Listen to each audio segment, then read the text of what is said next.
I was surprised that anybody cared what's going on in the humanities division, but we have a bunch to offer.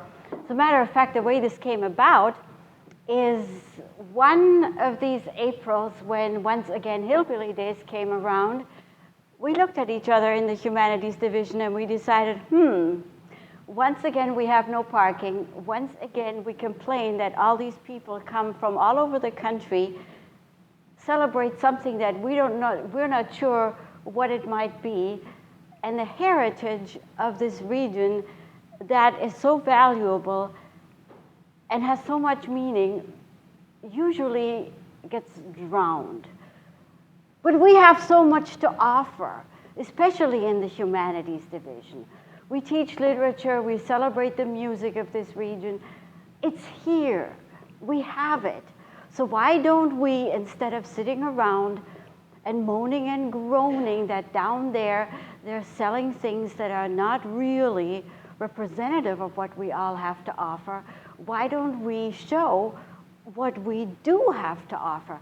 So last year, finally, not in the spring, but in the fall, we rolled up our sleeves and we had our first ever Humanities Festival. It was a real effort because we didn't have much time from August to October to get ourselves together and have every single discipline put something on the agenda. Students were still settling in. But we really had a nice Friday. Every discipline offered something that the students were really interested in, were engaged in, and for a full Friday we celebrated. This year it's going to be better because we learned and we think we have an even stronger representation of what the humanities have to offer.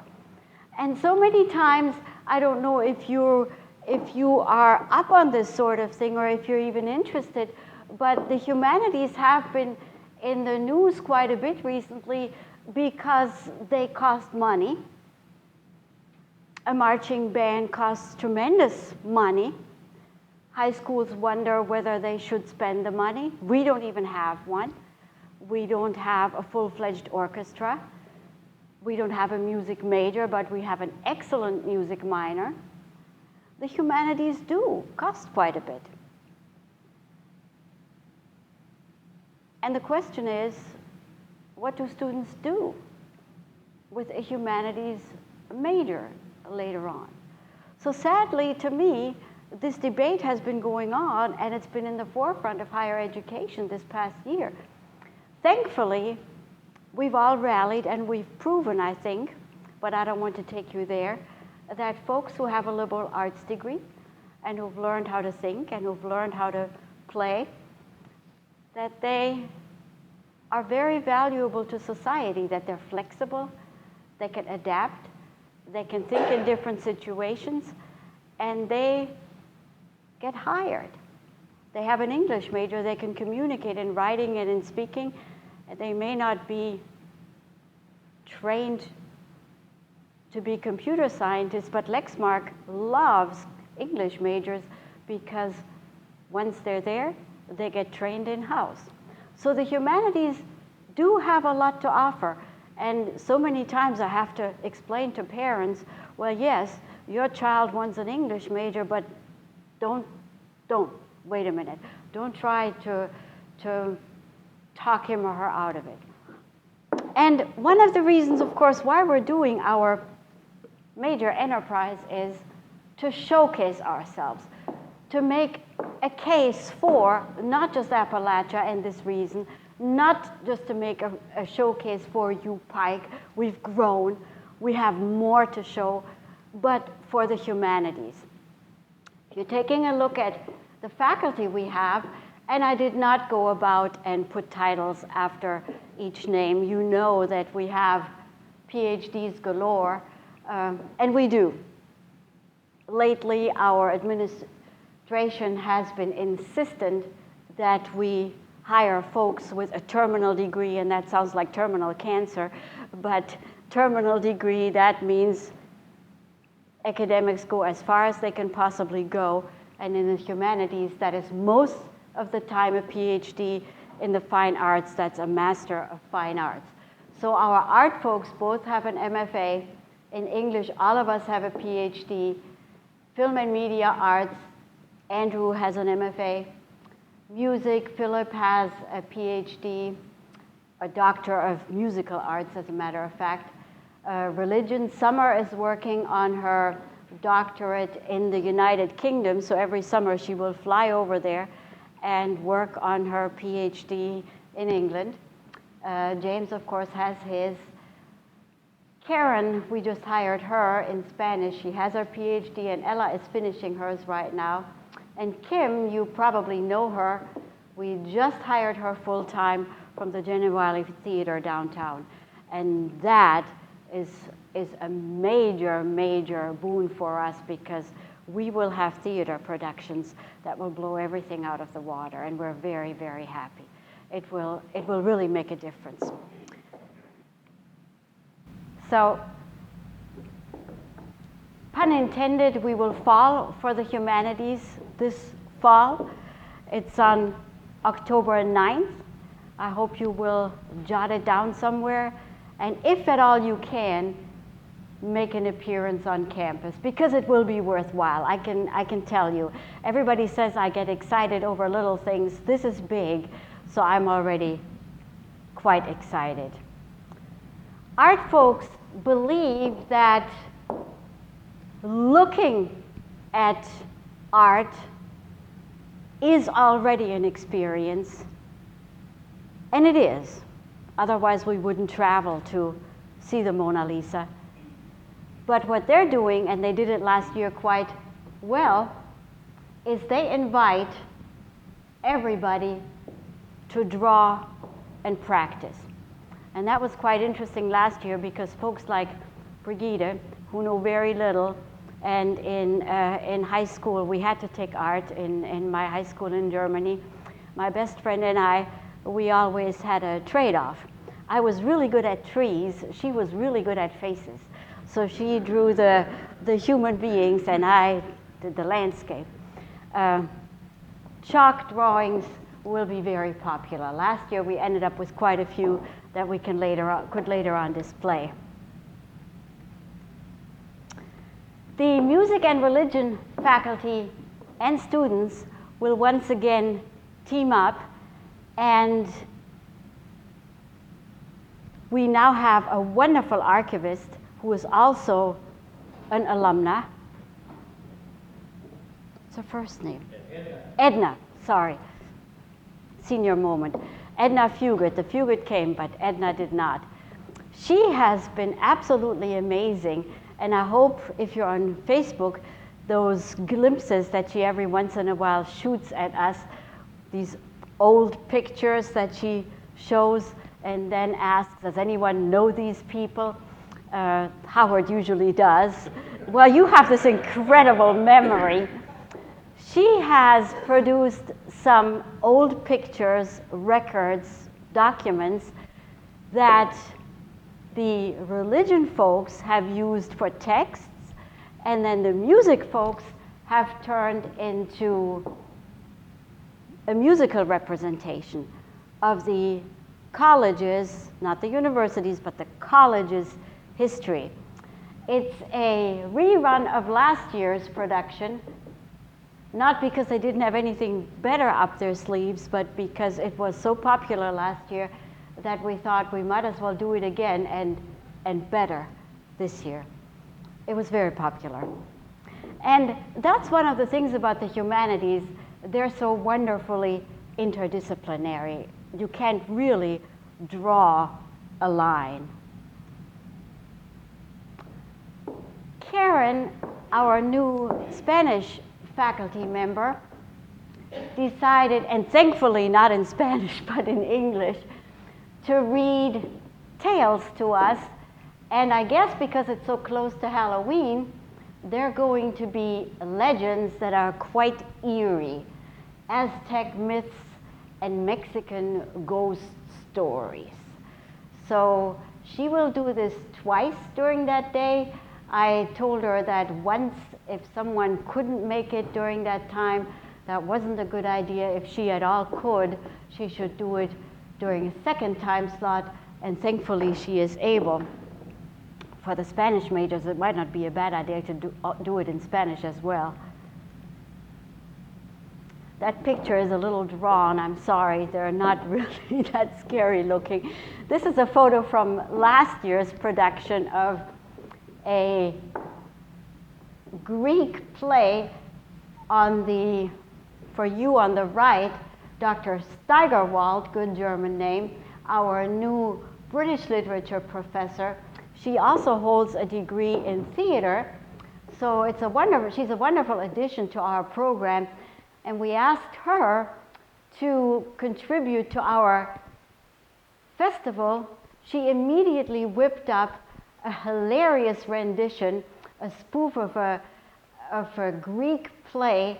Students took to it because it was just that, a spoof, and they didn't have to memorize long lines. You can see we didn't do a whole lot with costumes. It took them maybe 2 weeks to learn this. And in the administration building right in front of the president's office, they had a ball. It was very physical, lots of screaming, a bit of singing involved, jumping as well, and they really took off with it. The result of this is that we now have a theater club, and that they went to the American Shakespeare Center in Virginia. Great group. Our new program, the Film and Media Art Studies program, has become very, very popular. It has the potential of being our signature program, and it's anchored in just one faculty position. But that one faculty position, Andrew Reed, he is young, energetic, fresh out of graduate school, is so motivated and so ingenious about it. He's this great combination of artist, business person. He knows how to sell his program, that we really think we will make a difference in producing students who can be out in the television world, and we already have a few. So this is really one of our stars in the humanities. Andrew, who already held a film festival last spring in his first year on campus, and he is setting out to have another one. They're producing, students have already produced their shorts, what they call shorts, 10-minute videos. And this is one they produced 2 weeks ago, in which Andrew, he normally doesn't wear a suit and a tie, plays a university professor. So he dressed up for that day.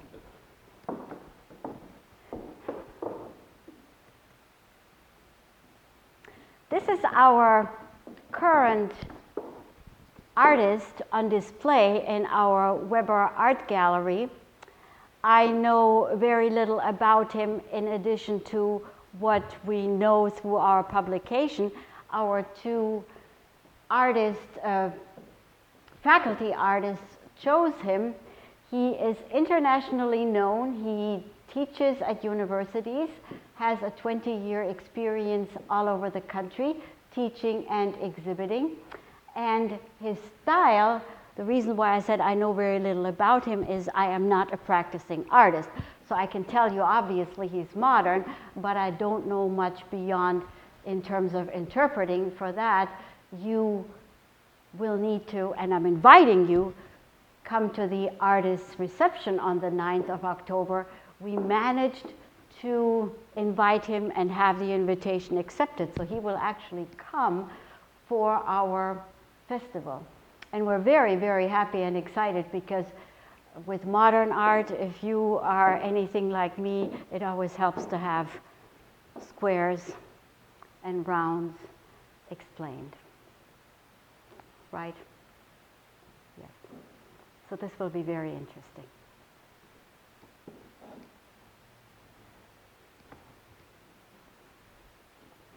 Yes.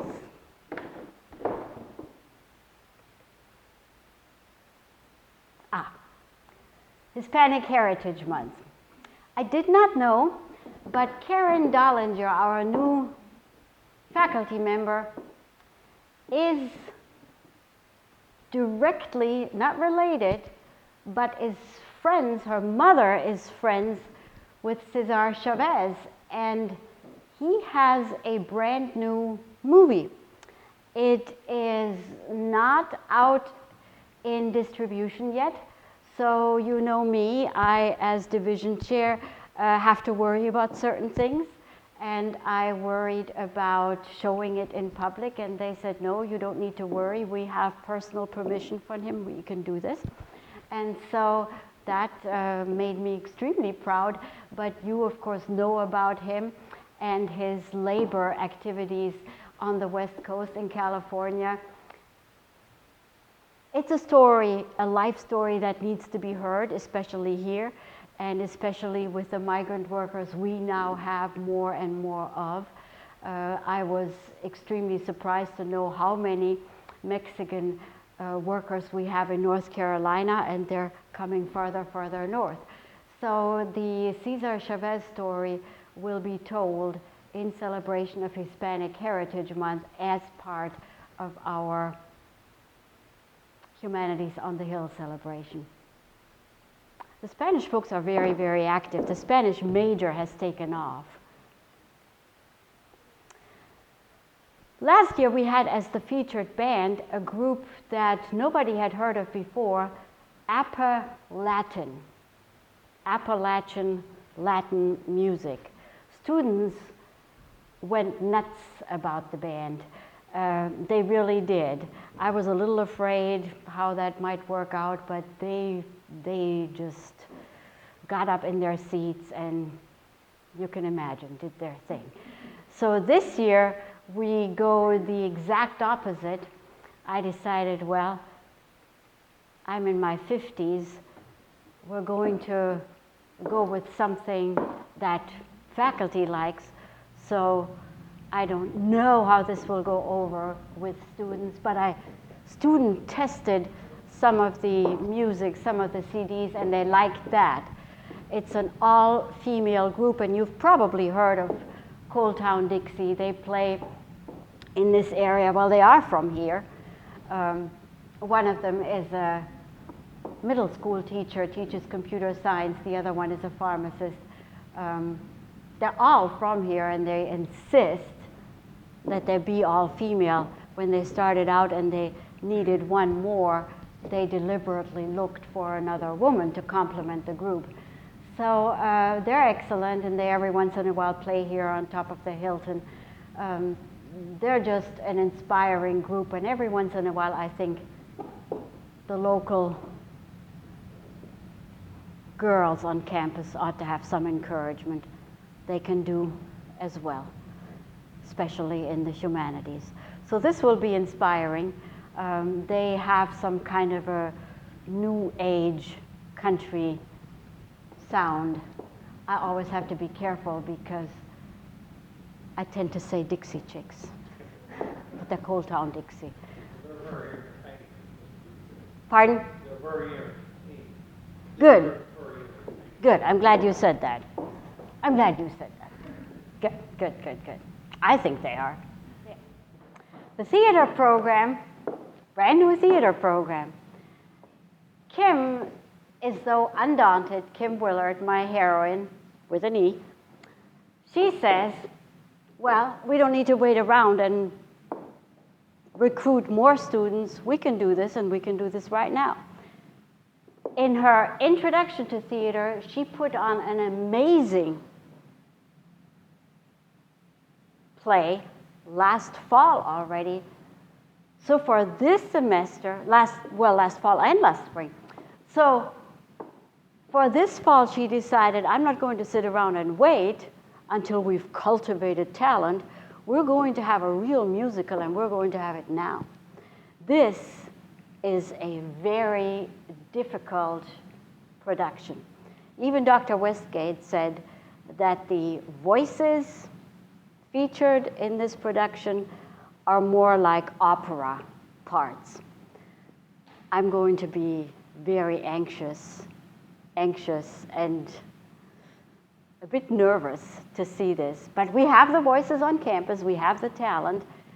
They have to be dedicated, they have to do a lot of practicing. It's a wonderful production. Violet, it's called. It's cast, they're already practicing, and they will perform in early October. I hope you can make the time, I hope you can support them, because now I've never been on stage, but I can imagine that it must be extremely, extremely frustrating. You've worked so hard, you've worked so long, and you're standing there in front of an empty audience. So I'm hoping that you'll come, you'll attend, you'll reward these students who've worked so hard. That'll be our first musical in a long time, and they will be challenged. This is stressful, this is high quality. Well, that is everything from the Humanities division. It definitely is a jam-packed fall, and we really do hope that you will fall for the Humanities, but not fall down the 99 steps. That would be very dangerous. Okay. Thank you very much, and I hope I'll see you on the 9th. Thank you.